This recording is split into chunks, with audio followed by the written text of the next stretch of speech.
Պարոն Բաբայան, որևէ անսպասելի բան չունենք, ամեն ինչ ընթանում է իր հունով, ինչպես որ գիտեինք ի սկզբանե, 2 ամսով երկարացվեց կալանքը, սահմանափակվեց բնականաբար տեսակցությունները, միայն ուրախալի բան ունեմ ասելու, որի միջնորդությունը քրոջ երեխաներին տեսակցելու մասով բավարարվեց։ Միայն քրոջ երեխաները կարողանան այցելել։ Դե որոշում, գիտեք, չեմ ստացել որոշումը, ընդհանրապես հրապարակվեց, որոշումը 2-3 ժամվա մեջ պատրաստ կլինի, կվերցնենք, կարդանք, տեսնենք ինչ են գրել։ Իսկ այդ գլանակի հետ կապված պարզվեց ի վերջո։ Տեսեք,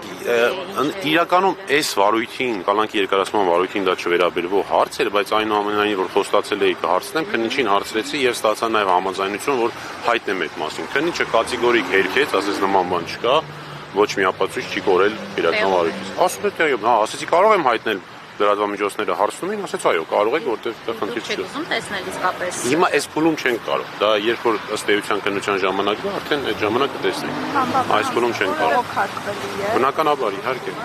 Բայց իրենց որոշումը ստանան։ Հա, դեպքի ստանանք, որ իմանանք ինչ են գրել, որ իմանանք ինչը բողոքակ են, էլի։ Անբավան, իսկ ձեր կարծիքով, քանի որ նշում եք, որ որևէ հիմք չկա նրան կալանքի տակ պահելու, սրանով ինչ հարց է լուծվում։